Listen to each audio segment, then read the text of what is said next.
Good morning. It's Thursday. Working from home this morning. I had a really long day yesterday. It was probably about 13 hours. And so sometimes I have days like that. It's just part of the work. I debated what I wanted to share with you this morning, and I'm feeling really tender and um, wanting to share with you something that I suppose makes me a little vulnerable.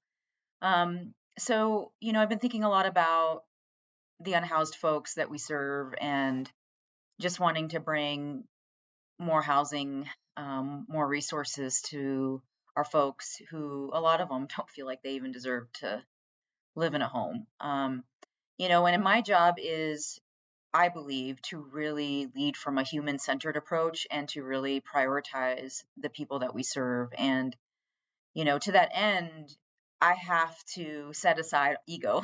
And everyone has ego. We can be as humble as we want, but ego does absolutely play a role in our daily lives. And I've worked really hard. I've had a lot of experiences in my life that have pretty much shattered my ego.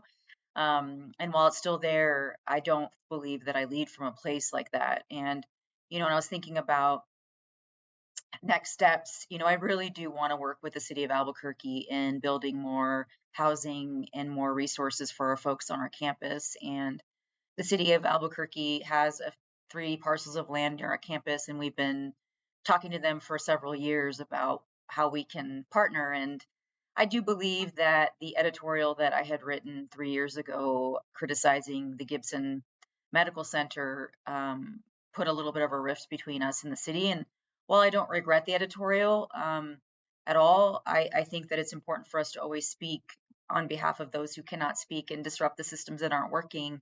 I do still feel like there's a space for all of us to work together. And in that spirit, I did reach out to Mayor Keller last week and wrote a handwritten note, just asking him to consider putting aside, any political differences and for us to really work together. And it was an act of vulnerability. It was an act of tenderness. It was an act of no ego. I don't have ego in this work. You can't. If you really want to do what's right for our folks, you can't. I'm starting to get emotional even just talking about it because I care so much about the work that I do and I care so much about the people. So, anyway, in that spirit of openness, I wanted to share with you all that these are some of the decisions that I make and some of the actions that I take, always operating out of the heart center. Thank you. Have a great weekend.